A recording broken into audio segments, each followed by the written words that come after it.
Lebih Gitu. bagus negeri atau swasta? Dua-duanya bagus. Enggak, kan gue nanya Tergantung lebih sekolahnya. bagus siapa. Jawabannya nyari aman mulu. Ntar jangan sampai nih habis ini gue ditelepon sama sekolah swasta nih gitu. Nah, untuk pengadaannya lu di sekolah aja apa ada di tempat lain? Banyak ya, ada di pemerintahan dan lain-lain. Dan Oh, main di pemerintahan juga? iya betul. Oke. Tapi kita udah sortir banget sih mas, pakai banget ya. Iya. Kenapa pakai disortir-sortir? Kan harusnya ya cuan diterima aja. Kok pakai sortir-sortir sih? Iya, daripada besok saya pakai baju KPK Wah. mas. Hidangan ilmu bergizi dan berisi. Oke, podcast Rendang kali ini kedatangan seorang tamu ya di tema mendekati kemerdekaan kita kali ini. Ini ada seorang narasumber yang memang bergerak di bidang agensi IT dan pelatihan. Nanti gue minta jelasin dikit nih sama Coach Aan namanya. Selamat datang Coach Aan. Iya, terima kasih banyak Siap. Mas Rian. Jadi Coach Aan ini buat yang belum kenal ya, beliau ini adalah seorang motivator juga, bergerak di bidang pelatihan SDM juga ya, yang biasa bersinggungan dengan anak-anak di sekolahan juga. Sebenarnya umum ya, cuman marketnya justru malah kebentuknya lebih banyak di sekolahan ya Mas Aan ya. Betul. Oke, nah bisa cerita dikit nggak Mas Aan tentang perusahaannya nih, tentang agensinya, bergerak di ada berapa perusahaannya, bergerak di apa aja? Iya, jadi nih gua lu aja nggak apa-apa Iya ya. nggak apa-apa gue lo. Jadi memang ada dua perusahaan. Yang pertama di PT Aset Digital Semesta. Ini fokusnya di bidang IT. Jadi Oke. mulai dari pembuatan sistem informasi, profil perusahaan, sampai layanan sertifikasi, baik itu BNSP ataupun sertifikasi internasional. Mulai dari Adobe, Microsoft dan lain-lain. Oh, sertifikasi penggunaannya ya berarti ya, keahlian di Iya. bidang Microsoft dan lain-lain. Betul sekali. Jadi kalau bisa dipisah ini lebih ke arah skill untuk hard skillnya gitu Hard ya. skill, Lalu yang ya. satu lagi ada PT VIP, dipanjangin PT Visi Inti Perubahan. Visi inti perubahan. Disingkat VIP. Tapi ini Bergerak di bidang sudah apa nih? ada duluan namanya sebelum ada yang koalisi-koalisi itu ya. Oke. Ya, jadi kita udah ada lisensi duluan nih gitu. VIP ini kalau disingkat VIP Consulting, fokusnya di people development dan layanan psikologi. People development. People development itu berarti meningkatkan apa, Mas? Ya, jadi mulai dari layanan konsultan ya, mulai dari konsultan HRD, SDM gitu, pelatihan. Terus mulai juga pelatihan-pelatihan untuk guru, untuk sekolah, sampai untuk manajemen ya. Levelnya karyawan sampai level manajerial dan direksi. Oke. Gitu. Berarti kan secara prinsip VIP ini kan bergeraknya di pengembangan SDM secara umum ya. Betul. Tapi justru hari ini yang gue lihat kelihatannya malah lebih banyak bergerak di bidang pendidikan. Iya. Gimana awal cerita kok bisa nyangkut di malah justru banyak bekerja sama dengan sekolah-sekolah? Iya. Jadi kita cerita dari awal nih Boleh, Mas Rian ya. silakan. Jadi ceritanya kita di kantor kan itu suka ada rekrutmen Ya. gitu ya, dan beberapa perusahaan-perusahaan juga kan butuh konsultan SDM di kami. Yes. Nah, ini banyak mengeluhkan tentang SDM terutama. Nah, ketika diwawancara terutama ada lulusan-lulusan SMK, SMA, bahkan lulusan-lulusan sarjana gitu. Kok banyak yang nggak sesuai harapan. Padahal banyak yang mengeluhkan cari kerja tuh susah gitu. Lokers itu susah.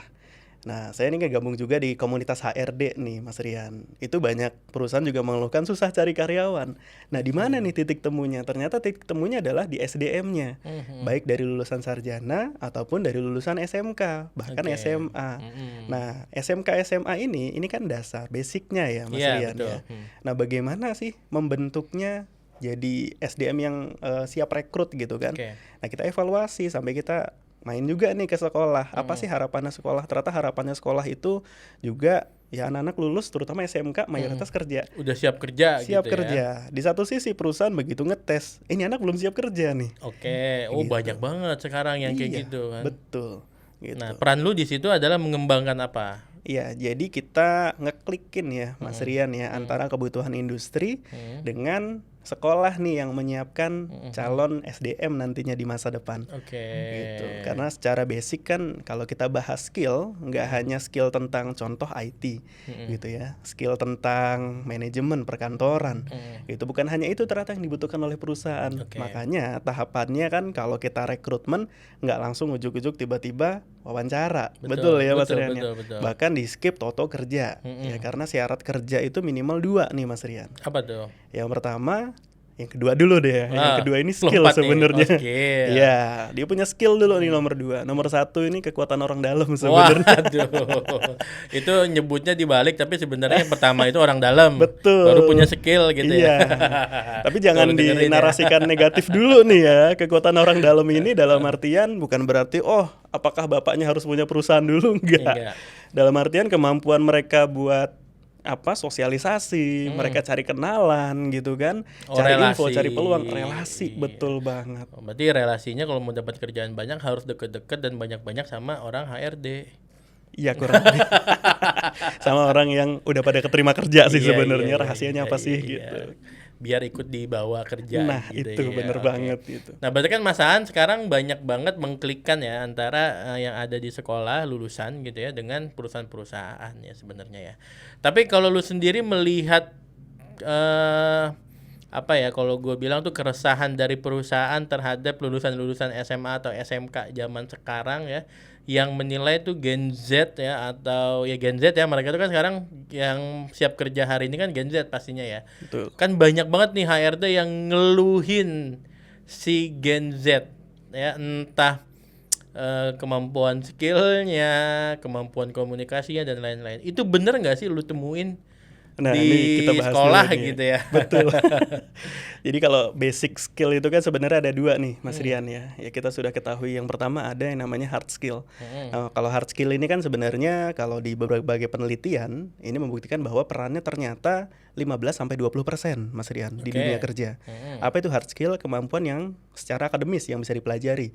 Contohnya mereka harus menguasai kalau mau kerja di bidang IT ya tentang IT-nya. Kalau mereka mau kerja di bidang kuliner misalkan harus ngerti masakan dulu. Gitu gimana caranya buat masakan yang enak contohnya. Itu 10-15%. 15-20%. 15-20%. Betul. Dan yang kedua adalah soft skill. Nah, soft skill kan turunannya banyak nih. Mulai dari sikap, sopan santun, kedisiplinan. Attitude ya. Iya, mentalitas terutama ya. Lalu bagaimana mereka komunikasi. Nah, ini penting sekali 85%. Makanya itulah filosofi kenapa diadakan wawancara. Nah, kita kembali lagi. Justru itu 85%. Betul. Bukan yang soft skill, bukannya hard skill tadi ya, yang 15-20% ya. Betul. Tapi kenapa wawancara di akhir Mas Rian? Enggak di awal. Iya ya, kenapa di akhir ya? Karena posisi 20%, 15-20 di hard skill ini posisinya di paling atas. Ibarat kata standar minimalnya lah itu di hard skill. Mereka harus menguasai dulu kalau mau kerja. Makanya CV kan biasa dikumpulkan, curriculum vitae, profil diri, portofolio mereka. Itu melihat dari hard skillnya dulu nih Mas Rian.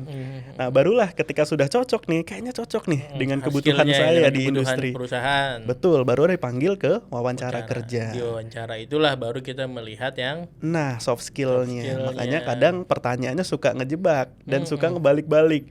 Contoh, kadang pernah nggak nih Mas Rian dulu ditanya, di awal ditanya nih, tinggal di mana Dek? Gitu. Oh tinggal di Jakarta Selatan Pak misalkan. Di tengah-tengah ditanya lagi, tinggal di mana? Di Jakarta Selatan Pak. Gitu. Nah terakhir ditanya lagi nih udah sampai 4 kali. Tadi tinggal di mana Dek? Kan tadi saya bilang Pak di Jakarta Selatan. Wah ini kepancing nih. Kepancing gitu. emosinya. Kepancing emosinya, betul. Nah, ini bagian dari soft skill juga kan. Makanya kami di industri ini di perusahaan juga selalu yakin ternyata nomor 1 itu bukan IQ yang menentukan sukses kerja, tapi EQ, emotional quotient-nya. Jadi bagaimana mengelola emosi, bagaimana mengendalikan diri, itu yang utama. Dan yang unik sebenarnya di lulusan SMK ini Mas Rian, itu kita sempat di komunitas HRD ya, dapat info, dapat WA gitu kan dari para Gen Z ini ya. Dan WA-nya tahu nggak apa Mas Rian? Apa tuh? Gitu. Saya juga pernah di WA, info locker gitu. Kalau Mas Rian dapat WA kayak gitu gimana tuh? info locker. Aduh. Kayak sudah so kenal, cuman info locker pula lah, habis P, masih zaman PP di WA tuh. Itu kan zamannya BB kan. PP itu kan ping ya maksudnya iya, kan. Ping gitu ya. Gitu, malah ada yang nanya, Kak ada info locker gak? Gitu. Nah ini juga yang gua rasain ya, sebenarnya attitude itu penting banget ya. Betul. Gua nggak ngerasa anak-anak Gen Z sekarang tuh ya secara attitude secara hard skillnya kurang, attitude-nya kurang, malas pula mereka tuh. Dan yang gua rasain tuh mentalitas. Mentalitas tuh berasa banget karena memang ya gua nggak tahu ya di sekolah itu diajarin apa enggak sih mentalitas itu. Nah itu dia. Jadi kalau kita kembali lagi nih ke awal nih Mas Rian ya. ternyata itu kan bagian dari perilaku. Ya. Ini kalau yang saya dengar dari para psikolog ya, karena kan kita ada layanan konsultasi psikologi juga. Ya. Kalau saya pribadi bukan psikolog nih Mas Oke. Rian. Jadi ternyata perilaku orang tuh dibagi menjadi 3. Nah apa itu? Yang pertama namanya perilaku topeng alias persona. Oke. Kalau dipanjangin personality atau kepribadian. Makanya banyak yang mendebatkan kepribadian dan karakter. Sama nggak sih Mas Aan? Oh, Bisa jadi sama, bisa jadi beda. Ya tergantung personalnya masing-masing. Nah, makanya namanya personality. Ibarat kata kalau iceberg gitu, gunung es ya. Itu di posisi yang kelihatan di paling luar. Iya. Nah, itu namanya persona atau perilaku topeng. Nah, itu kalau dilihat oleh banyak orang nih Mas Rian. Misalkan nih saya ngeliat Mas Rian, karena dilihat banyak orang gitu, orangnya ramah, sopan misalkan. Lalu di tengah-tengah, perilaku yang kedua adalah perilaku di bawah tekanan.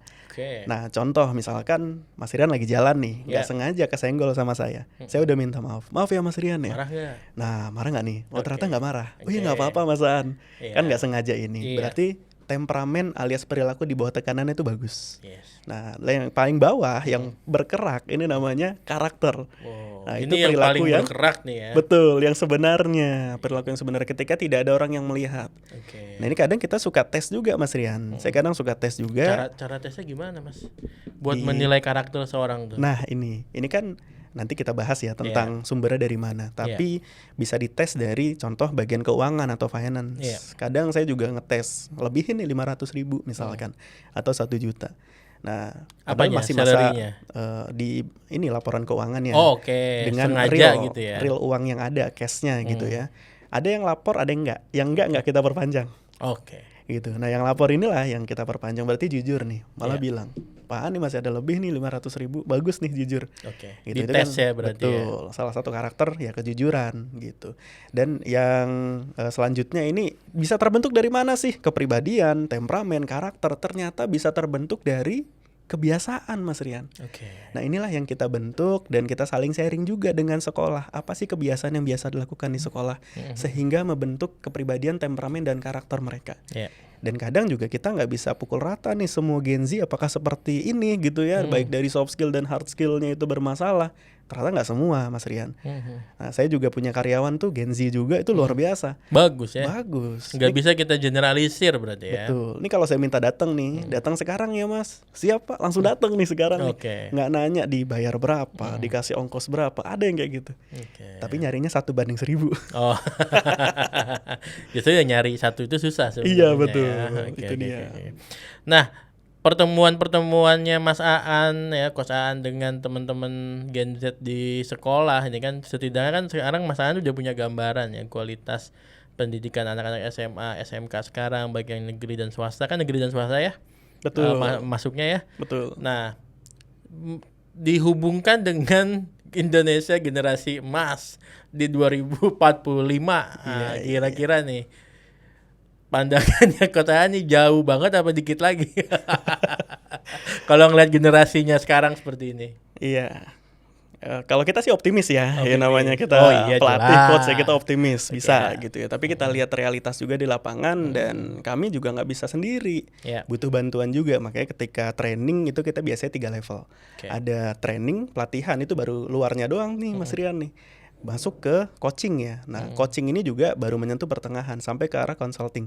Nah jadi kalau untuk bisa nggak sih kira-kira terbentuk 2045 nih generasi emas, ya tergantung yang dibiasakan dari sekarang. Kalau kita mudah-mudahan optimis nih Mas Rian. Iya. Tapi yang saya lihat di konten-konten tuh agak miris juga. Mas Rian sempet lihat nggak yang ditanya nih 7 tambah 9 berapa misalkan. Wah, iya. Disuruh maju satu-satu sama gurunya ya, Iya. terus dikasih soal tambah-tambahan, mikirnya lama gitu kan. Betul. Udah Itu mikir agak lama miris. disebut salah pula kan. Itu dia. Tawa-tawa lagi. Tawa-tawa lagi. Nah itu dia, makanya ya hadirnya kami juga berharap mudah-mudahan ada banyak perubahan nih sesuai dengan nama kita ya, visi inti perubahan. Karena ya mereka yang nggak mau berubah ya akan mati. Ya. Itu Mas. Kita yakin juga nih bahwa perubahan itu ya terus bergerak gitu. Iya. Nah, Nggak bisa ini kan diam. ngomongin optimis ya. Betul. Pesimisnya, lu nggak usah takut-takut lah.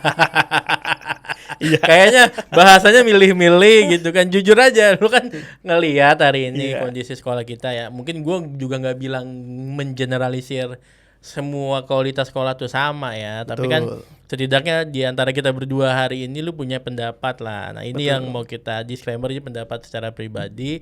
Menurut lu melihat kualitas anak-anak lulusan sekarang? Iya, ini Menurut kita bagi lu? dua lagi nih. Iya, oh boleh. Dari hard skill sama soft skillnya. Iya boleh. Kalau dari hard skill 50-50 lah, Mas Rian. Karena ada juga yang ternyata bagus. Oke. Ada juga yang ternyata udah jauh di bawah ekspektasi. Malah ketika kita uji kompetensi kan kita suka ada uji kompetensi nih Mas Rian. Iya.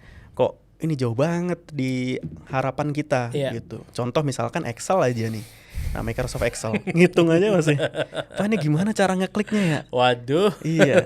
Kecuali mungkin lulusan-lulusan era Covid nih Mas Rian. Iya. Itu kita bisa maklumi lah. Oke. Nah kalau udah di luar Covid kan mereka udah sering praktek. Nah kita garis bawah lagi nih praktek gitu ya. Lah justru bukannya pas era Covid tuh mereka lebih dekat dengan teknologi ya kan, memaksakan Iya. diri mereka kan harus dekat Betul. teknologi. Harapan kita begitu. Tapi tapi- realitanya boleh ditanya deh anak-anak yang sekolah yang punya media pembelajaran di rumah, entah itu laptop, komputer, berapa persen sih di sekolah? Iya. Gitu. Paling rata-rata pakai HP. Malah saya pernah yang miris waktu itu di salah satu sekolah nih Mas Rian, ditanya kenapa kok nggak ikut online gitu. Ternyata memang nggak punya handphone gitu. Oke. Dan di satu sisi juga jarang masuk karena apa? Ternyata bantuin orang tuanya ngarit. Oke. Gitu di wilayah nih daerah kabupaten gitu ya. Bantu di sawah gitu. Padahal prestasinya bagus. Anaknya juga daya tangkapnya bagus juga. Kok bisa Sayang. gitu ya? Nah, itu dia. Gitu lagi-lagi karena media juga belum rata gitu. Berarti lu ngelihatnya sebenarnya masih banyak PR dari pemerintah dong ya buat Betul. buat menyelesaikan gap yang jauh ini. Karena gua melihat gini, kalau lu jangan ngomongin deh 2045 generasi emas. Kalau kualitas pendidikan di sekolah negeri maupun swasta ini masih terjadi ketimpangan yang luar biasa besarnya. Betul. Nah, Betul kalau pendapat lu setuju nggak seperti itu? Setuju banget. Ini nggak usah jauh-jauh deh. Ya. Di rumah gua nih ya, daerah Bogor itu masih ada kok sekolah yang ini dindingnya udah mau roboh nih. Oke. Diikat pakai tali. Apanya tuh Diikat yang ke pohon itu, dindingnya Dinding. Oh, supaya nggak jatuh. supaya nggak jatuh ke jalanan gitu. Masa sih? Serius, Lalu nggak usah jauh-jauh dah Bogornya ke pedalaman kali. masih pinggiran kota. Oke, masa sih? Serius. Nanti kalau mau gua kasih lihat fotonya dah. Oke. Nah, ini kembali lagi ke sistem dan hard skill ini penting, Mas. Iya. Gitu, terutama dalam pembelajaran. Makanya kenapa kok gapnya masih ada gitu. Baik fasilitas dan lain-lain. Tapi kalau kita bilang fasilitas enggak semua kok. Iya. Ada salah satu guru di Ghana ya, Mr. Richard ya kalau nggak salah namanya, sempat viral dulu nih Mas tahun 2017-2018. Beliau nih ngajar komputer Mas. Yes. Tapi komputernya nggak ada. Loh, Serius. kok bisa? Ngajar komputernya nggak ada. Ngajar Pakai teori apa? dong berarti. Praktek lagi. Jadi di papan tulis tuh beliau gambar. Ya, Masya Allah. Gambar Word ya, mulai dari file, edit, view dan lain-lain digambar tuh Mas. Pakai kapur lagi, belum spidol nih masih pakai kapur. Sempat viral tuh. Tapi anak-anak antusias. Gitu, mereka gambarin gitu kan. Oh, ternyata ngekliknya seperti ini. Sampai pointer mouse-nya juga digambarin. Ini harus diarahkan ke sini. 2017 waktu itu sempat viral, akhirnya dilirik oleh pihak Microsoft. Dari Microsoft dikasih bantuan komputer. Luar biasa nih. Luar biasa. Dan akhirnya semua prakteknya benar-benar real pakai komputer. Gitu. Ini kalau kita lihat dari media sebenarnya kan tidak dijadikan keterbatasan. Iya. Gitu, bagaimana kita mengalahkan keterbatasan gitu ya. Kita jadi tidak terbatas di dalam keterbatasan. Ini kan luar biasa Mas. Iya. Gitu. Nah, kembali lagi ke ya tadi hard skill gitu ya. Kenapa masih ada gap? Kita kembali lagi ke awal lagi nih Mas. Kenapa dulu di awal didirikan sekolahnya misalkan? Ya, di wilayah sekitar itu industri apa sih sebenarnya yang akan menyerap? Nah, ini kadang suka kurang disurvei nih. Ini mohon maaf ya kalau ada salah. Ini menurut saya dan tim pribadi gitu ya. Itu kadang suka nggak disurvei. Contoh di wilayah dekat rumah saya nih Mas Rian ya. Itu industri yang banyak bergerak itu industri tekstil. Tapi saya survei SMK nih yang buka jurusan tata busana itu nggak ada. Oke. Miris ya. Ya, jadi belum matching ya. Belum matching, dengan betul. kebutuhan yang ada di wilayah sekitar. Betul. Malah lebih banyaknya perkantoran misalkan. Oke. Atau akuntansi yang notabene ini kan nggak langsung sesuai teknis. Iya. Ada juga di salah satu wilayah yang butuhnya banyak di logistik misalkan. Jurusan logistika belum ada. Tapi Ya kita lihat optimisnya ada yang sudah buka logistik gitu, tapi nggak deket dengan wilayahnya kan miris. Ya ini masukan aja sih sebenarnya buat pemerintah juga, baik swasta nanti ke depannya kalau mau buat sekolah itu disesuaikan dengan yang pertama kan wilayahnya dulu. Kira-kira di wilayah tersebut industri yang banyak menyerap di bidang apa? Itu yang pertama. Yang kedua dari kemampuannya gitu serta potensi masa depan. Oke. Gitu. Nah, baru dari situ tentang metode pembelajarannya dan lain-lain. Ini baru bisa hard skill yang 20% nih Mas. Belum ke soft skillnya nih ya. Iya. 20% aja belum terpenuhi. Kan kadang kita miris gitu ya. Suruh ngetik ya masih jauh ya. Kalau 11 jari masih mending lah. 10 jari kan kayaknya sekarang udah jarang. Coba Mas Rian bayangin zaman dulu ya. 10 jari itu kayaknya udah suatu kewajiban. Yes, betul. Betul ya Mas. Kalau nggak 10 jari masih ngetik dulu ya. Itu nggak lulus. Iya, betul. Gitu. Kalau sekarang kayaknya bukan suatu standar gitu ya. Iya. Bahkan di tempat gua sendiri ya buat masuk menjadi karyawan gitu ya di customer service kita tuh dia harus tes mengetik dan minimal yang harus dikejar tuh 60 kata per menit. Luar biasa Dan tuh. itu nggak bisa pakai 11 jari. Jadi yang 11 jari itu udah pasti nggak lulus. Iya. Apalagi 1 jari masih nyari lagi. Nah, A-nya mana Pak?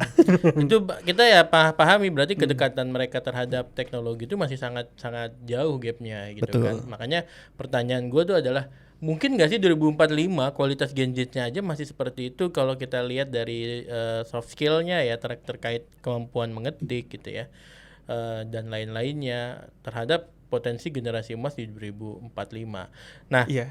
pertanyaan gue selanjutnya adalah Mas, tadi kan dari siswanya ya. Iya, betul. Sekarang kalau gurunya, Iya, jadi dari siswanya tadi untuk hard skill-nya ya. Ini kembali ke hard skill lagi kalau untuk gurunya. Makanya sebenarnya kalau kita lihat sisi positifnya, guru ini sebenarnya belajarnya lebih banyak daripada siswa, Mas. harusnya dong. Harusnya, karena teknologi kan terus berkembang. Betul. Apalagi sekarang udah eranya AI. Tuh. Gitu ya. Yang kita nggak bisa menafikan, ada yang bilang wah saya anti teknologi gitu, pasti akan ketinggalan Yes. gitu. Nah mereka yang ketinggalan ini yang nggak akan bisa berkembang. Nah Yes. makanya butuh improvement terus baik dari guru itu yang pertama. Yang kedua, nah butuh improvement juga tentang metode pembelajaran nih Mas. Karena kalau saya lihat sekarang udah cukup bagus gitu ya. Tapi kembali lagi ke siswanya, ini di beberapa tahun yang lalu ini jauh berbeda Mas. Gitu kalau dulu anak-anak guru masuk di kelas gitu ya, semua memperhatikan langsung. Yeah. Gitu nggak bisa kita diselepet pakai penggaris. Kalau sekarang Nggak ya bisa. nggak bisa. Kita selepet, kita dilaporin. Iya betul. Jangankan itu Mas, cuma diomelin aja besok orang tuanya datang. Datang itu. Marah-marah ya. Betul, kan agak miris juga gitu. Padahal mau dididik secara soft skillnya juga bagus. Nah, barulah kita masuk ke soft skill nih Mas. Kalau soft skillnya ini mulai dari mentalitas. Nah, pernah saya nerima keluhan juga di salah satu perusahaan gitu ya, udah diterima kerja karena diomelin. Ini revisi ya, gimana sih desainnya? Sampah banget, bisa ngedesain nggak sih? Gitu, baper Mas. Yes. Besoknya pulang. Pak saya resign ya, saya nggak kuat diomel-omelin. Gen Z. Gen Z gitu. Makanya ya ada plus minusnya ya. Minusnya mereka kalau dari segi soft skill pertama baperan. Baper. Gitu. Gitu. Terus yang kedua dari kedisiplinan biasanya. Gitu. Dari beberapa tim saya ada juga yang wah ini agak kurang kedisiplinan. Makanya kita kembali lagi, kita jadiin kebiasaan. Biasanya acara jam 10 kita biasakan datang jam 8. Oh. Gitu. 2 jam sebelum. Iya 2 jam sebelumnya. Tapi lama-lama akhirnya jadi terbiasa. Acara jam 10 misalkan ya kita suruh datang jam setengah 10, on time setengah 10. Lagi-lagi kebiasaan. Gitu. Makanya ya kebiasaan inilah yang harapan kita diajarkan juga di sekolah nih Mas Rian. Baik oleh guru-gurunya ataupun siswanya juga. Makanya ada yang bilang apakah sekolah akan mempengaruhi kesuksesan? Gitu. Kalau menurut Mas Rian iya nggak? Menurut gua nggak sepenuhnya iya, nggak sepenuhnya enggak. Ya masih 50-50 tapi masih ada peran. Kita masih butuh peran sekolah. Betul. Kembali lagi sebenarnya ke personal. Betul. Ke diri siswanya ini. Oh iya. Yang agak sulit sekarang ini adalah anak-anak menemukan passion. Yes. Itu yang pertama. Yang kedua, semangat mereka untuk belajar. Passion mungkin nggak ketemu di sekolah. Kan yang dipelajari aja di sekolah kayaknya masih umum aja gitu kan. Nggak ada yang sifatnya itu secara kurikulum ya terkait sama kemampuan atau karakteristik personalnya siswa gitu. Betul. Nah, jadi kalau untuk dua hal ini Mas Rian ya. Kalau yang kedua kan ini lebih ke arah semangat belajar. Nah, semangat belajar ini kan bisa digali sebenarnya tergantung personalnya aja. Yeah. Itu saya juga pernah kok dulu. Malas-malasan belajar pernah. Akhirnya nilainya berantakan. Sampai titik di mana sadar gitu ya. Yeah. Ternyata belajar itu kalau mau dapat hasil ya itu bagian dari proses gitu belajar ini. Makanya ya belajar kalau mau dapat nilai bagus. Itu pernah IPK saya hancur-hancuran ketika kuliah gitu ya, tapi pernah juga dapat IPK 3,8 gitu karena niat bener. Dan ternyata kenapa bisa dapat nilai bagus gitu ya, ternyata 90% bukan tentang apa yang dipelajari di kelas, tapi di luar kelas, Mas. Oke. Nah ini yang kebanyakan anak-anak belum tahu nih. Ternyata belajar itu sebenarnya bukan hanya di sekolah. Sekolah ini kan untuk memediasi basicnya, serta momen mereka untuk bertanya apa yang nggak ngerti, nggak paham. Tapi banyak yang salah kaprah gitu ya, bahwa menyekolahkan anak gitu ya. Contoh, saya juga kan ngerasain jadi orang tua gitu Mas ya. Nyekolahin anak, lulus ya pokoknya harus jadi anak yang pinter, anak yang cerdas, anak yang berbakti. Kan maunya gitu, betul ya Mas ya? Iya. Padahal Mas, peran sekolah itu hanya 20%. Oke, berarti kan sebenarnya peran sekolah lebih cenderung dan lebih banyak ke arah yang 20% tadi ya, Betul. yang hard skill tadi, betul nggak? 20%-nya lagi ke lingkungan. Dan 60%-nya sebenarnya ada di rumah. Ada di keluarga. Di keluarga. Berarti sebenarnya peran keluarga itu jauh lebih besar. Jauh Tapi lebih justru besar. sekarang mindsetnya adalah keluarga menitipkan ke sekolah untuk menitipkan pembentukan karakter anaknya nih. Iya. Dan Tapi ada juga yang terbentuk. Ternyata 20% ini berperan banget nih. Oke, tapi gue jujur ya, gue sebagai orang tua dan gue juga sebagai mantan guru di sekolah ya, gue nggak ngerasa bahwa sekolah itu mampu memiliki peran membentuk karakter anak-anak di sekolah. Gue termasuk guru yang nggak pernah menilai anak-anak dari angka. Ya, anak-anak gue nggak pernah nilai dari angka. Gue nggak peduli matematika lu bagus, angkanya cakep gitu ya, atau nilai-nilainya tuh ada yang bagus ada yang rendah ya. Gue lebih fokus sama karakternya. Lu nggak terlalu pintar nggak apa-apa, tapi gue pengen lu punya karakter yang mau belajar, yang gak pantang menyerah, yang gak putus asa, yang punya mentalitas kuat. Dan gue gak ngelihat itu tumbuh di sekolah. Tapi gue masih ngelihat ada sekolah yang punya visi misinya pembentukan karakter. Yes. Betul. Karena itu basic ya. Ibarat kata kalau tadi dari 100% ini kan pondasi dasarnya ada di soft skill. Itu terutama semangat belajar mereka, pembentukan karakter kedisiplinan, sopan santun dan lain-lain gitu ya. Nah, kembali lagi ketika di rumah juga dibiasakan hal yang sama. Contoh di sekolah diajarkan kalau makan duduk ya. Gitu. Jangan sambil jalan. Jangan sambil nonton TV. Ya. Di rumah ibunya makan sambil jalan. Jadi akan berpikir mereka, apalagi anak-anak gitu ya. Oh, ini ibu saya nggak apa-apa nih sambil jalan, tapi kok di sekolah dilarang, gitu ya. Ini kan jadi jangan marah-marah, nih, jangan gitu. Emosional, tapi orang tuanya juga mungkin emosional. Betul. Nah, kita kembali lagi ke sekolah lah. Lama-lama parenting nih nanti nih. Oh iya. Betul. Nah, jadi di sekolah ini memang Mas harapannya besar. Gitu ya. Tapi di satu sisi juga kan harus mengikuti sistem. Ada hal yang harus dipelajari gitu ya. Ada yang memang mereka harus explore diri gitu ya. Apa sih yang ingin saya pelajari ke depannya. Nah, ini kan awareness ini yang harus dibangun di diri siswa. Nah, hadirnya kami juga di sana untuk ngebangun awareness siswa ini, Mas. Yes. Gitu. Dan hidupnya seseorang itu kan bukan hanya keseharian, tapi juga karena mereka punya impian, Mas. Nah, impian ini yang kita bangun di anak-anak ya. Kalian punya dream apa sih? Gitu ya. Wah Pak, dia mah bisa sukses, bapaknya kaya gitu. Misalkan gitu ya. Saya mah biasa aja gitu. Nah, sebenarnya saya yakin satu nih Mas, bukan tentang startnya tapi endingnya. Ada juga kok yang startnya dari nol bahkan dari minus, tapi endingnya sukses gitu. Ada juga yang startnya ini anak berprestasi di kelas gitu ya, tapi endingnya biasa aja. Ada juga yang di kelas biasa-biasa aja dulu ketika sekolah, tapi kok malah berprestasi ketika di luar ya malah sukses gitu. Itu rahasianya apa sih? Ya kembali lagi ke soft skill Mas, yang tadi Mas Rian bilang gitu ya, semangatnya mereka mau cari tahu gitu ya, semangatnya mereka belajar gitu kan, semangatnya mereka cari peluang gitu ketika bekerja. Nah itu sebenarnya yang harus dibangun di sekolah Mas, bukan hanya hard skillnya saja, tapi semangat mereka buat mau tahu, cari tahu, dan ketemu passionnya itu. Sedikit kebuka Mas An.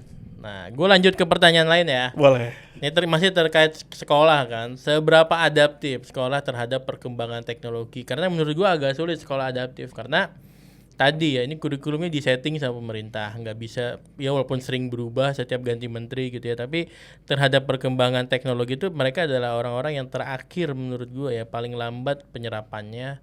Mungkin secara personal iya, tapi dalam proses pembelajarannya ya banyak juga yang akhirnya paling telat gitu belajar terkait perkembangan teknologi. Menurut lu ya, pengadaan teknologi di sekolah ini tepat gunakah atau sudah meratakah belum, Iya, tepat iya, gunakah belum gitu. Bahas pengadaan ya. Iya.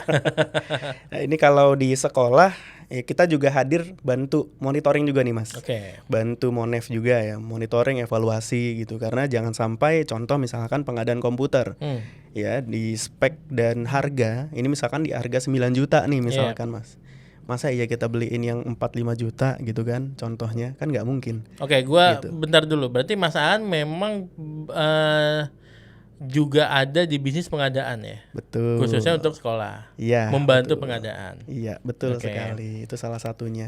Jadi kita bantu monitoring juga karena ya bukan kita takut dengan BPK-nya aja Iya. gitu ya, tapi juga kita takut untuk bertanggung jawab gitu ya. Iya. Salah satunya tanggung jawab moral di masa depan, Mas. Yes. Anak-anak kan harusnya misalkan dapat spek i5 misalkan atau Ryzen misalkan, tapi kok malah kita kasih yang Celeron Yang di gitu kan, di bawahnya. bawahnya yang harusnya bisa dipakai buat grafis malah cuma buat office, kan sayang sekali. Iya, iya. Nah, kita bantu juga monitoring di sana. Jangan sampai nggak sesuai spek.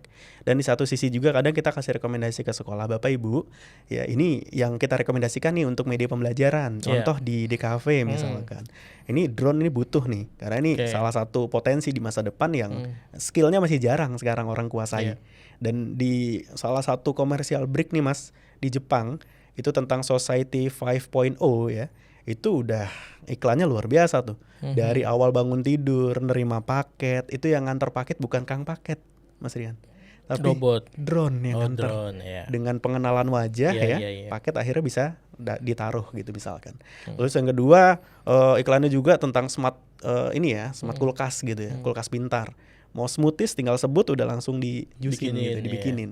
Ya mau pesen sarapan gitu kan lewat speaker cerdas, nanti di tokonya tinggal ngambil doang, tinggal scan bayar. Iya. Yang kalau scan bayar sih kita udah pakai nih sekarang Iya, ya. betul. Saya bangga juga nih ada scan bayar gitu. Di luar masih jarang nih Mas. Iya. Gitu. Terus yang selanjutnya sampai bis kendaraannya itu udah tanpa awak gitu. Nah, berarti kan sebenarnya bukan tergantikan nih Mas. Banyak yang berpikir kalau wah pekerjaan nanti banyak digantiin nih sama robot, sama AI, ya, sama teknologi. Ternyata bukan digantikan, tapi beralih. Nah, contoh aja, kalau dulu kan ada yang jaga parkiran, bener sekarang ya Mas? nggak ada. Sekarang nggak ada. Tapi beralih sekarang skillnya, bukan jaga parkiran, tapi gimana ngelola sistemnya. Ya ada yang error dibenerin, berarti kan jadi teknisinya, gitu kan. Berarti harus upgrade skill. Sama di sekolah juga kita sarankan salah satu yang harus di-upgrade adalah contoh drone misalkan, supaya mereka bisa jadi operator drone nantinya, gitu. Karena nanti dibutuhin juga di masa depan. Contohnya itu sih Mas. Oke. Berarti pengadaan teknologi lu main juga, tapi yang beli teknologi itu berdasarkan suggest dari lu atau memang mereka tuh setiap sekolah udah punya program itu sendiri dari pemerintah. Kalau yang Iya. negeri gitu misalkan. Betul. Contoh kalau negeri ya, ini ngeri-ngeri sendiri langsung bahas yang negeri ya. Kalau mau ngerucut nih. Jadi memang ada namanya Arkas ya. Jadi udah ada perencanaan pembelanjaan. Nah, itu biasanya dari sekolah mengusulkan, lalu dievaluasi biasa dari pemerintah gitu ya, nanti disetujui baik speknya dan harganya. Berarti kebutuhan tiap sekolah itu beda-beda dong harusnya. Betul, beda-beda sesuai Disesuaikan dengan jurusannya ya atau Iya. bidang studinya, disesuaikan juga dengan kebutuhan industrinya biasanya. Oke. Gitu. Jadi kan kadang ada permintaan misalkan di industri, contoh ada yang kerjasama dengan bidang mobile development misalkan ya, ternyata kebutuhannya adalah alat-alat teknisi untuk reparasi HP misalkan. Itu juga bisa tergantung kebutuhan sebenarnya. Oke. Berarti ada ya di sana dan lu main di sana. Betul, betul. Nah, untuk pengadaannya lu di sekolah aja apa ada di tempat lain? Iya, jadi sekolah ini kan salah satu. Kalau kita cari profit nih sebenarnya bukan 100% di sekolah sebetulnya Mas, Oke. tapi di luar sekolah. Contoh salah satunya untuk pembuatan sistem informasi. Ini kebanyakan yang pakai swasta. Kayak Gitu. perusahaan ya berarti perusahaan, ada perusahaan yang diminta dibuatin profilnya, ada yang kami jadi konsultan di perusahaan tersebut. Profile tuh company profile maksudnya. Betul. Oke, lu bikin create sebuah video dan lain-lain. Yes, betul. Oke, terus? Nah, itu kita baru cari cuannya di sana. Oke. Kalau sekolah kan kita sebenarnya untuk ngecas juga sebenarnya Ya. Mas. Jadi baik saya dan tim itu kita ngecasnya di sana. Gitu. Apalagi kalau sekarang kan Gen Z beda jauh nih. Kita ngisi pelatihan di depan Gen Z sama ya mungkin ketika era milenial apalagi Beda. Gen X itu beda banget. Beda jauh. banget ya.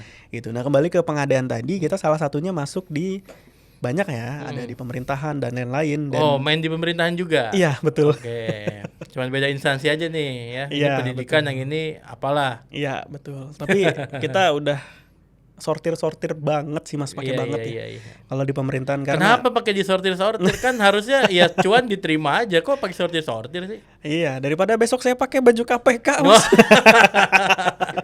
Emang suka ada permintaan aneh-aneh. Ya ini pertanyaannya masuk jurang lagi nih. Ah. Ada mas. Jadi saya kasih contoh aja, ada Iya. 3 waktu itu ya, yang sempat kita hampir terima tapi kita tolak. Mhm. Yang pertama ada di salah satu lah, saya nggak berani sebut ya. Jangan sebut. Kita masih pengen panjang Oh nih iya podcast. bener ya. Terrepot ya, malah Iya. kena somasi ya. Ya pertama ada renovasi lah di sebuah Perusahaan. bangunan gitu ya. Renovasi salah satu ruangan itu nilainya 500 juta. Itu kan nggak masuk akal mas. Oke. Itu yang pertama. Yang kedua, SPK-nya pasti mas dapet deh katanya. SPK itu apa? Surat perintah kerjanya. Oke. Ya, SPK kan dikeluarkan bisa jadi 2, apakah ikut tender ataupun PL, penunjukan langsung gitu ya. Ini langsung nih mas nanti dapat gitu. Tapi ini kan udah mau lebaran nih mas. Bisa lah 30 juta di Dulu depan. di depan. Itu ada yang kayak gitu. Apakah kita ambil? Enggak, kita tolak. Itu karena kebanyakan teman-teman yang bermain di sana juga itu banyak yang kejebak mas. Oke. Udah ngasih nih contoh 30 juta ya udah Iya. ngasih. Tapi SPK nggak keluar. SPK keluar. Oke, terus? Tapi ganda. Oh, 2. Ada yang ngerjain orang lain. Oke, soalnya dia itu ngeluarin uangnya itu after ya, bukan After. bukan ketika lu dapat SPK lu dapat DP kan enggak ya? Enggak, harus siap nalangin. Iya, lu harus ngerjain dulu. Yes. Ada yang pembayaran itu by progress, Betul. ada juga yang setelah itu selesai baru bayar. Betul. Itu kalau main di pemerintahan. Betul. Makanya tadi yang gue bilang cari duit mah gampang Mas Rian. Iya, itu Tapi ngeluarin cari duit, berkahnya. ngeluarin duit dulu kan. Iya. Kalau lu kena di situ kan lucu, lu ngajarin orang jangan bayar dulu untuk kerja ya kan, Iya. tapi lu sendiri biar dapat proyek bayar juga Nah, gitu kan. itu yang kita hindari Mas gitu. Jadi Itu instansi pemerintah, adalah bukan salah swasta. satu. Ya pemerintahan ada salah satu. Ya akhirnya kita tolak, nggak kita ambil. Itu Ketimbang yang kita yang pertama. kena, di situ udah kelihatan gitu dari 500 juta ya. Paling operasionalnya 200 lah. Contoh misalkan lumayan kita ngambil 200 contoh. Gitu. Entah nanti ada cashback berapa lagi gitu ya, atau kembalian lah bahasanya. Justru spare-nya tinggi itu bukan karena biaya, bukan karena RAB-nya ya. Justru Iya. yang tinggi itu spek cashback-nya ya. Betul. Orang saya pernah kok nih pengadaan kedua nih Mas Iya. ya. Ini sempat ditolak karena cashbacknya kurang gede. Pembuatan sistem informasi waktu itu ya. Saya kan buat sistem informasi itu nilainya kalau nggak salah 2 miliar atau 1,5 miliar tuh. 2 miliar benar. Tapi ya minta kembalinya 1 miliar sendiri. 50%. Nah, itu aja kita belum tembus. Oke. Kalau cuma ngetes doang tuh. Kalaupun tembus kita nggak berani ambil. Gitu. Karena pasti yang cari nomor 1 adalah direkturnya siapa nih? Oh, Paan. Direkturnya. Kan kena malah kita. Iya, Gitu. iya. Sama yang ketiga waktu itu yang kita tolak juga pengadaan komputer. Gitu. Tapi bukan yang lagi viral kemarin ya. Oh, bukan yang bukan. Chromebook bukan Bukan, ya. Ini bukan masuk ya. jurang lagi saya nyebutnya. Maaf ya. Yang plat hijau itu kan, yang punya plat hijau ya. Enggak, bukan yang kayak gitu. Ini bener sih real, tapi harganya juga nggak masuk akal. Kalau harga pasaran 5-6 jutaan tapi dijualnya 9 sampai 12 juta. Yang Chromebook kan begitu kasusnya. Ya disebut lagi kan. Kita udah halus-halus. Nah, sama mirip-mirip, udah ketahuan totalnya kalau nggak salah 25 atau 30 miliar. Gitu Mas. Itu udah ketahuan marginnya aja kalau kita ngambil 6 juta misalkan ya. Atau 5 juta lah setipis-tipisnya dikali berapa ribu tuh. Udah tuh 10 miliar atau 5 miliar dapat tuh. Gampang cari duit Mas ya. Iya. Iya, tapi kan cari berkahnya. Ketimbang besok saya masuk ke KPK, karena kan dikorbanin pertama bukan pejabatnya Mas. Iya betul. Direkturnya. Pasti cari kambing hitam dulu dong. Iya. Sampai kemarin pernah juga di salah satu ini ya pemerintahan juga. Sampai saya giniin, emang Bapak nggak bisa buat PT sendiri Pak, harus lewat saya gitu. Nggak mau mereka. Iya, karena resikonya ada di situ. Resikonya Kita di siap situ nggak nanggung justru, resiko. iya. Betul. Ya emang sih kalau pebisnis itu harus siap dengan segala resiko. Tapi bukan yang kayak gini gitu. Iya, iya, iya. Ini mah beda. Beda. Ya, jadi kita cari berkahnya. Selain di swasta kita juga ini ya kerjasama. Itu pemerintahan juga ada, tapi kita sortir yang masih masuk klasifikasi kita, yang mau main dengan cara kita, dengan cara jujur, berkah, kita ambil. Yang enggak ya Yang kita enggak skip ya aja. udah, skip ya. Gitu, yang penting berkahnya. Cari aman aja ya. Betul sekali. Termasuk sekolah juga. Iya. Kita filter yang penting cari berkahnya. Cari berkahnya, Gitu. cari amannya. Betul. dan selama lu main di sana gimana Mas? Apakah ada permainan-permainan tertentu dari proses pengadaan? Nah ini nih permainan ya. Hmm. Jadi ya kita dibilang agak idealis sih Mas sebenarnya. Kalau mau cari cuan cepet gampang. Makanya dulu kalau kata teman-teman cari duit itu susah ya gitu. Ternyata gampang kalau kita tahu caranya Mas. Tapi cari duit gampang. Cari Iya. berkahnya ini. Halal enggak Nah nih? ini bener Iya. Mas gitu. Nah kalau mau cari duitnya sih kita sebenarnya gampang. Gitu. Kalau untuk cari berkahnya ini kita kadang suka nolak-nolak sekolah juga Mas. Gitu kalau ada sekolah yang mohon maaf, wah ini bermain nih apalagi buat pribadi nanti. Mas nanti Pribadi itu biasanya siapa yang bermain? nah entah Sekolah-sekolahnya. contoh kepala sekolah atau oknum-oknumnya misalkan gitu ya. Nah buat menguntungkan diri pribadi itu kita biasanya nggak ambil. Oke, berarti di dunia sekolahan pun ada ya yang seperti ini ya. Ada betul tapi nggak banyak memang. Karena kalau di sekolah ya jauh lah, mohon maaf ya kalau kita main di pengadaan yang jauh paling mendingan tuh justru sekolah ketimbang yang lainnya. Oke. Gitu kalau yang lain waduh lebih parah dah. Gitu. Nah kembali lagi ke yang tadi, memang kalau untuk sekolah-sekolah yang kita bantu pengadaannya ini, kita bantu evaluasi gitu. Misalkan pun ternyata ini total belanja ada lebihnya nih misalkan, ya kita kasih opsi apakah jadi barang yang lainnya atau kita kembalikan tapi dinas mengetahui kan, berarti kan ini ada sisa belanja. Entah itu nanti untuk operasional kembali kah atau tapi bukan untuk menguntungkan pribadi ya, atau untuk ditambah belanja misalkan beli kamera ya ada lebihnya buat beli SD card-nya misalkan. Oke. Itu. Jadi kalau yang untuk menguntungkan diri pribadi itu kadang suka kita skip gitu ya. Kalau dikembalikan ke dinas juga nanti anggaran tahunannya bisa diperkecil ya. Iya betul. Katakan, nggak habisnya segini, Nggak udah habis. jangan banyak-banyak gitu. Nah itu makanya kita dorong lagi sekolah apa yang sudah ditulis itu yang dibelanjakan. Apalagi ternyata ada kebutuhan di tengah-tengah nih gitu ya. Nanti kan berarti ada perubahan misalkan. Yang penting dananya tersalurkan sesuai dengan kebutuhannya. Jangan sampai kita itu bangunan udah mau rubuh gitu ya contohnya gitu. Miris banget gitu.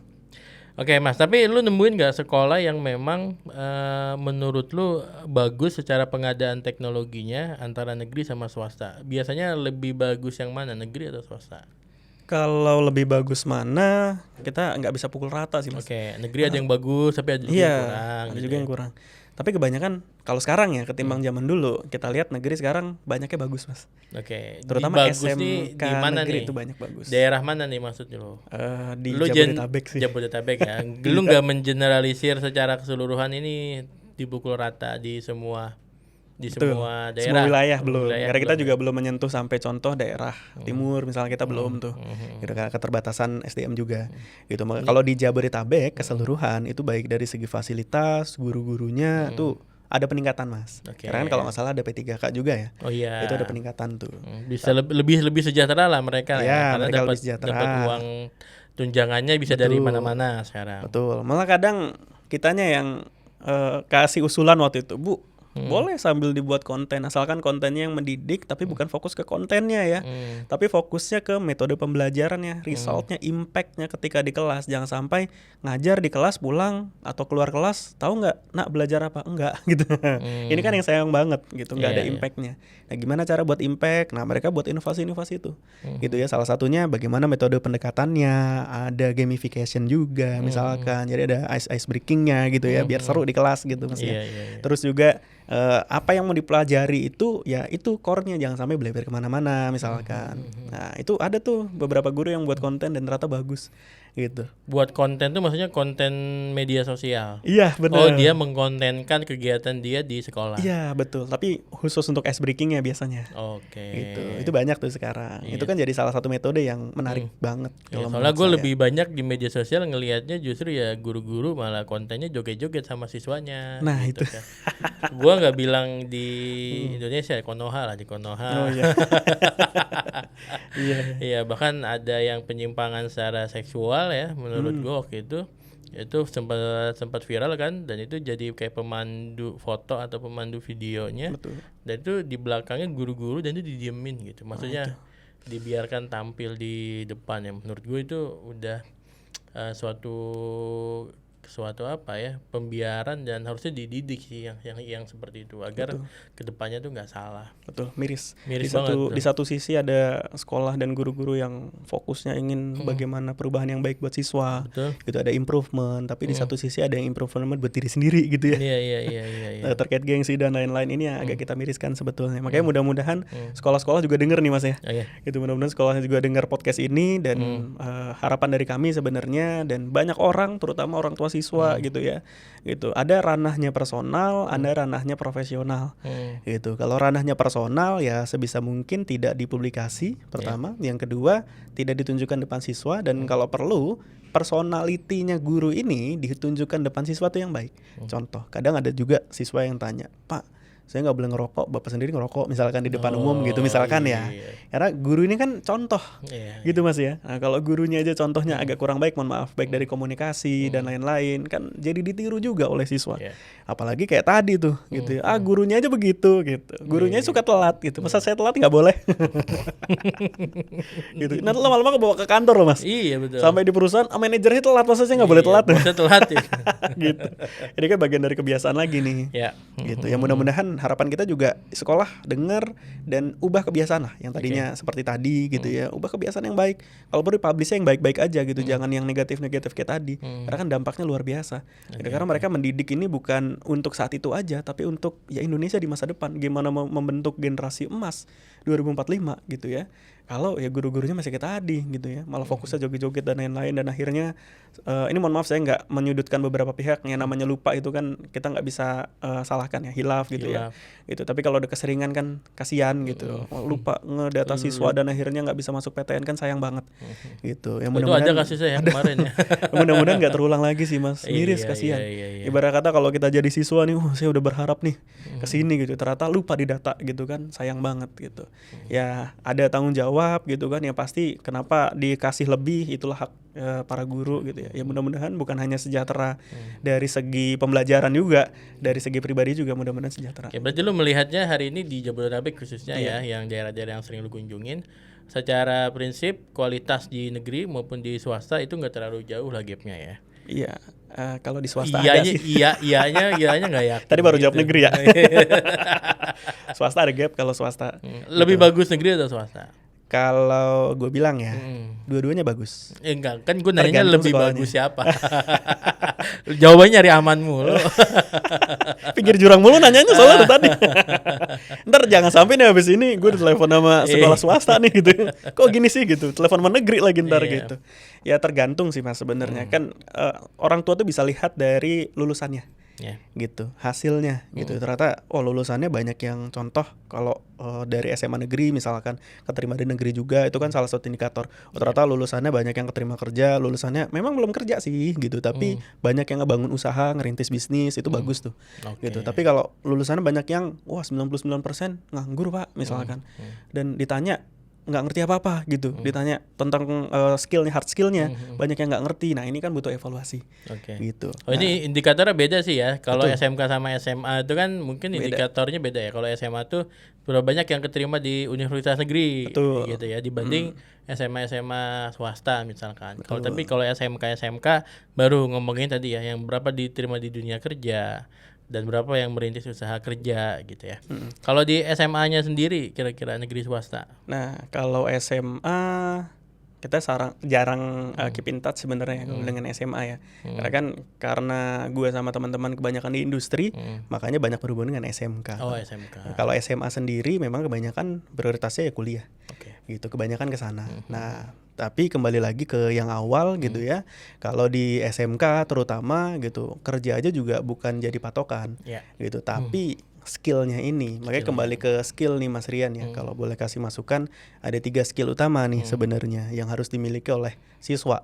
Gitu ya. Yang pertama ya skill tentang life skillnya. Gitu ya. Nah, apa itu? Ya, mulai dari kemampuan mereka untuk struggle ya, alias mentalitas. Ini nomor 1. Ya, jangan sampai baru diomelin dikit besoknya udah resign gitu. Karena kan kebanyakan juga FOMO nih Mas. Gitu ya. Contoh misalkan ngelihat di kantor lain dikasih gajinya sekian gitu kan. Masa iya saya digajinya kecil? Malah pernah nih ada yang kita mau hire, kita sebutin gaji contoh ya 3 juta gitu kan. nggak mau, kekecilan katanya. Ini sering ngeliat sosmed atau gimana gitu. Kalau di luar gajinya ya palingnya 10 juta gitu. Wah udah expect-nya gede, skillnya belum ada gitu kan. Terus yang kedua nih Mas, ya kemampuan mereka buat cari kerja nih sebenarnya. Ini kan mungkin jarang dan mungkin nggak dipelajari di sekolah, tapi sebenarnya ini penting banget nih Mas. Gitu, kemampuan buat cari kerja. Ya pertama mulai dari mereka buat CV-nya, terus bagaimana ketika wawancara, bagaimana cari perusahaan yang benar gitu, jangan sampai mereka ketipu. Sekarang kan penipuan juga banyak Mas. Itu pernah nggak Mas ngalamin tuh dulu? Wah banyak kasusnya Banyak ya? kan, mau kerja bayar dulu. Itu ada loh Mas sampai sekarang. Beberapa oknum juga ada yang ya tadi bayar, anak kan masih polos gitu ya. Oh selamat Anda diterima gaji 10 juta, seneng ya. Gitu. Tapi ya bayar lu di awal 3 juta buat seragam dan lain-lain gitu. Nah ini kan butuh diedukasi juga. Terus yang selanjutnya ya saya tanya kenapa kok belum kerja gitu. Iya Pak, nggak ada loker gitu. Ternyata loker banyak Mas. Gitu. Cuman Perusahaan nggak mau juga nyari. iya gitu. Kalau zaman dulu mungkin lihat di koran, sekarang kan tinggal lihat aja di online media. Gitu. Contoh ada Jobstreet gitu kan dan masih banyak lagi gitu kan. Mereka tinggal lihat aja oh ini yang cocok dengan skill saya. Dan itu udah difilter gitu. Dan kita udah coba simulasi nih Mas. Di lembaga kami gitu kan, kita ke beberapa SMK, kita latih di sana dan ternyata yang kita latih alhamdulillah banyak yang keterima Mas. Gitu karena mereka udah tahu oh caranya kayak gini ya. Saya tanya dipelajari nggak selama di sekolah? Belum Pak. Gitu ternyata butuh nih keilmuan seperti ini gitu karena satu hari minimal harus ngelamar, kita wajibkan minimal 20 perusahaan. 20 perusahaan gimana nggak cepet tuh gitu ya yang sesuai dengan skill mereka. 20 perusahaan tuh di mana? Ada banyak Mas. Kalau tahu caranya gitu ya. Nah termasuk saya kan ngedemoin nih, saya dan tim itu ngedemoin. Yang ngedemoin aja kan paling cuma 1-2. Dapat panggilan wawancara kemarin beberapa kali. Karena kita posisikan saya masih lulusan SMK gitu kan ya, punya skill misalkan di desain grafis gitu kan. Dapat panggilan beberapa kali kemarin. Tipsnya apa sih Mas yang lu bagikan ke anak-anak tuh? Misalkan tadi ya lu ngomongin terkait cara bikin CV yang baik dan benar. Betul. Itu apa rumusnya? Kayak gimana contohnya gitu kan? Rumusnya nih. Masa cuman dari CV doang tiba-tiba bisa jadi apa ya? Gue mikirnya jadi pembeda dengan pelamar-pelamar yang lain. Betul banget. Jadi sekarang nih CV ada minimal 2 macam ya. Yang pertama namanya CV ATS. ATS itu apa? Applicant Tracking System. Nah, jadi kalau perusahaan-perusahaan besar, apalagi contoh Jobstreet, ya itu udah pakai ATS tuh Mas. Jadi udah by system, by keyword gitu ya. Dia yang seleksi berkas. Iya, betul. Contoh misalkan saya sebagai HRD, karyawannya ribuan gitu ya. Butuh karyawan baru 100. Kalau ngecek satu-satu, besok saya resign Mas. Oh iya, HRD-nya resign. Pak saya nyerah Pak, data masuk 1000 Pak gitu. Iya. Tapi by system. Nah sistem ini disortir berdasarkan keywordnya. Misalkan saya butuh digital marketing nih Mas Rian yang menguasai A, B, C, D misalkan. Keywordnya ada nggak? Gitu. Nah ATS ini yang akan seleksi. Kembali lagi kan AI kan sebenarnya. Oh iya betul. Itu dia. Sekarang udah dipakai Mas. Di banyak perusahaan udah banyak pakai. Apalagi di salah satu platform kayak tadi itu udah dipakai. Nah itu yang kita ajarkan. Oh ternyata ini loh yang harus dikuasai. Gitu untuk membuat jadi CV. Bukan tampilannya ya? Bukan tampilannya. Bukan aja. masalah CV yang tampilannya keren itu yang bisa dilirik. Oh ternyata iya kayak CEO dong gitu ya. Gimana caranya CV lu itu mengandung keyword-keyword yang kemudian bisa disaring sama si ATS tadi. Iya, itu kalau pakai sistem. Kalau ngelamar secara langsung, misalkan, wah saya open rekrutmen, ternyata ada orang di WA status baca gitu, kirim email misalkan ke sini. Itu barulah pakai sistem yang kedua namanya non ATS. Non ATS itu manual berarti. Ya, non ATS sebenarnya yang bergambar sih Mas sebenarnya. CV kreatif ya kalau bisa dibilang ya, gitu. Kalau zaman sekarang kan, kalau dulu misalkan CV tulis tangan, sekarang udah nggak ada. Hampir nggak ada ya. Gitu. Gue masih nemuin tuh kayak masih gitu, ada ya? masih ada tulis tangan. Kalau ada yang ketemu langsung gue skip. Kayak gitu seru tuh. Soalnya gue belajar juga tentang tipografi ya. Tentang ini maksudnya grafologi ya. Grafologi ini bagaimana mengenal seseorang bahkan dari tulisan tangan. Itu bisa ketahuan tuh langsung. Kalau gue langsung gue skip sih. Gue gak ngerti grafologi juga kan. Ya udah gue skip aja lah, apaan sih gitu. Iya. Ya, niat sih tapi gini amat ya gitu. Nah kembali lagi ke yang tadi nih Mas Rian, ya itulah yang kita sharing ke anak-anak supaya skill kedua ini nih yaitu cari kerja gitu. Lalu yang ketiga adalah skill bagaimana mereka mau berubah ketika melakukan kesalahan gitu. Jadi melakukan kesalahan dan ini gue pelajari dulu malah ketika SMA nih Mas Rian. gitu. Gue kan terkenal dulu nilai matematika jelek ya. Lumayan jelek lah. Gitu. Sampai satu titik di mana gue tobat. Gue nanya waktu itu, masih inget gurunya Pak Yitno namanya. Itu ngajarin jangan takut salah. Gitu, nggak apa-apa salah aja dulu, sampai maju ke depan ke kelas gitu kan, salah diketawain gitu kan, ternyata baru tahu nih sekarang oh ternyata Pak Hitno nih ngajarin saya pertama ngelatih mental, diketawain di depan banyak teman melakukan kesalahan itu hal yang biasa. Yang nggak biasa adalah terpuruk ketika melakukan kesalahan, itu yang nggak boleh. Nah, makanya gimana cara kita bangkit ketika kita melakukan kesalahan, itu yang luar biasa. Jadi masalah itu kan netral, respon kita yang mempengaruhi nasib. Respon positif, hasil positif. Oke, berarti gua flashback dikit ya. Berarti tadi yang pertama cara menyusun ininya, apa namanya, CV-nya. Yang kedua tadi bagaimana teknik wawancara. Betul. Nah, perdalam lagi teknik wawancara ini biasanya yang dites tuh apa aja sih kalau sama HRD, dan tekniknya apa? Cara jawabnya. Karena kita pernah kan viral juga di media sosial, udah capek-capek nyari kerja, giliran ditanya berapa jumlah orang yang pakai baju kuning pada saat Anda berangkat kerja ke sini gitu. Nah, itu sempat viral juga pertanyaannya gitu kan. Bener. Ngeluh kan si orang itu kan. Gue udah capek-capek katanya. Pertanyaannya nggak jelas banget ya. Ditanya pertanyaan yang nggak jelas, padahal kan ya gue nggak tahu nih sudut pandang HRD itu gimana. Iya, jadi ternyata ada sisi psikologisnya tuh Mas di situ. Yang pertama, ketika kita bekerja nanti, kadang suka ada pekerjaan yang tiba-tiba nggak jelas gitu ya. Masa kita mau komplain, apalagi tiba-tiba datang konsumen, klien gitu ya, yang nggak jelas tiba-tiba nanyanya gitu ya. Masa kita mau komplain ke klien, ya hospitality kita turun dong. Betul. Itu pelayanan kita turun. Nah ini berkaitan ke situ. Malah pernah ada pertanyaan mirip kayak gitu Mas. Pertanyaannya, kamu tahu nggak berapa jumlah motor yang lewat tadi selama kamu perjalanan dari rumah ke sini? Bisa kehitung nggak Mas kira-kira? Iya, nggak mungkin, tapi bisa diprediksi. Bisa diprediksi, bisa hitung secara garis besar. Iya, berarti dia lagi ngetes apanya tuh? Lagi ngetes pertama responnya. Ketika ada pertanyaan yang aneh, gitu. Kalau responnya dia masih bersikap profesional, gitu ya. Oh ini oke nih, checklist 1, ya. Tapi kan checklistnya biasanya ada beberapa, gitu kan. Yang kedua, bisa nggak jawabnya? Kalau jawabnya nyeleneh, kayaknya sih 500 Pak, gitu. Nggak pakai filosofi atau pertimbangan ilmiah, itu kan nebak-nebak doang, nggak di checklist nih. Nah, jawaban yang benar gimana? Jawaban yang benar dikasih hitungan aja. Iya Pak, kalau rata-rata memang dalam 1 detiknya itu ada 5 motor yang lewat Pak, gitu ya, dalam 1 detik nih misalkan, atau 2 nih kita hitung, ini jalanan nggak terlalu rame banget, 2 motor yang lewat dalam 1 detik, saya kesini butuh waktu 30 menit, tinggal dikali aja Mas. Berapa tuh? 30 menit kali 60 detik dulu, baru dikali 2 berarti. Iya betul, itulah jumlah motor yang lewat. Kan kadang nggak masuk ke sana nalarnya gitu. Jadi mau ngelihat lu seberapa besar punya analisis terkait perhitungan itu ya. Analisis lu kuat nggak nih? Nah, bukan sengaja nanya aneh gitu ya. Betul. Termasuk yang tadi baju kuning gitu.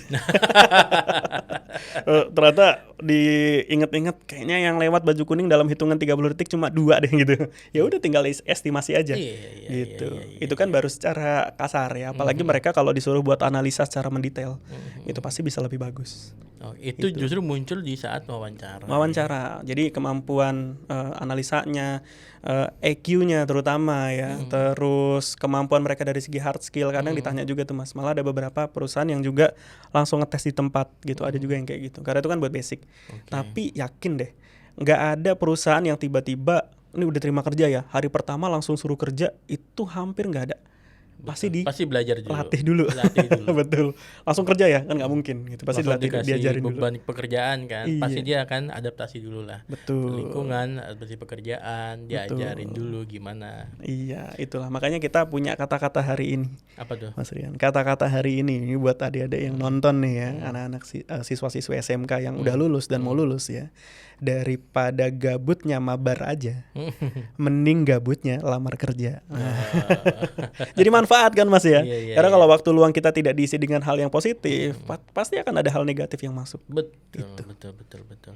Nah itu tadi yang kedua tuh ya, CV, wawancara. Ada lagi nggak selain CV dan wawancara? Kalau basic itu aja sih Mas sebenarnya. Sama after ya, setelah itu evaluasi.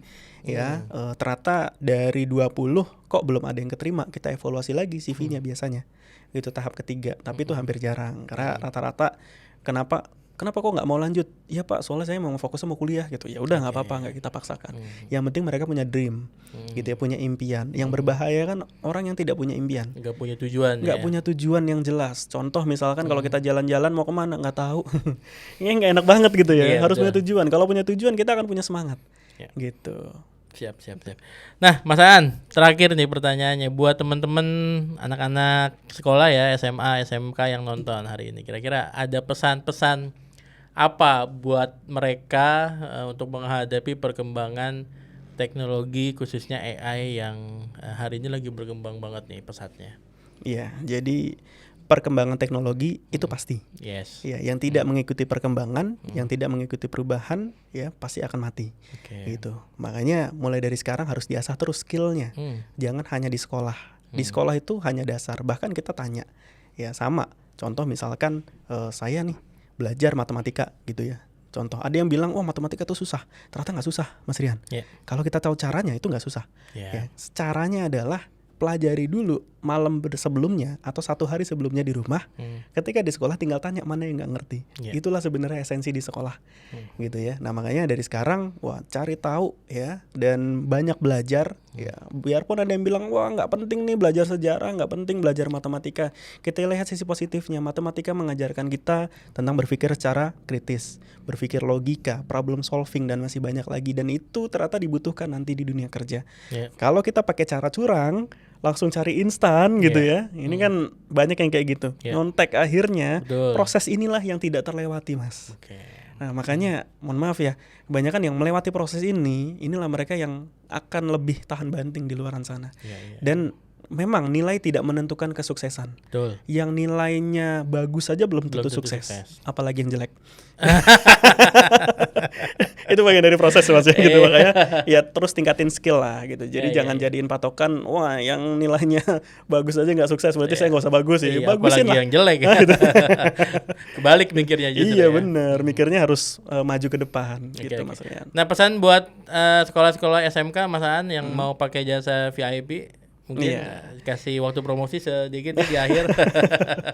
Hubunginya kemana kira-kira? Betul. Kalau kita insya Allah siap jadi pendamping sekolah nih Mas Rian, baik dari segi hard skill ataupun soft skill untuk pengembangan kepribadian siswa juga, terutama pengembangan sekolah juga. Karena harapan kami sekolah bagus sistemnya, sekolah bagus dalam pendidikannya, siswa outputnya bagus, SDM-nya ke depan yang akan kita terima pun bagus juga. Gitu. Tapi kalau kurang, ya itulah nanti generasi emas kita di 2045 nanti di masa mendatang. Gitu. Siap. Luar biasa nih, daging banget nih yang dikasih sama Mas Aan hari ini. Mudah-mudahan buat teman-teman yang nonton nih yang lagi nyari kerja gitu ya, ini bisa dapat banget nih tips-tipsnya supaya dilirik sama perusahaan besar. Terima kasih Mas Aan atas Sama-sama. waktunya, nggak kerasa sudah 1 jam kita ngobrol-ngobrol santai, ngobrol-ngobrol bareng. Semoga apa yang disampaikan hari ini bisa bermanfaat buat teman-teman ya. Amin ya rabbal alamin. Terima kasih Mas Aan. Sama-sama.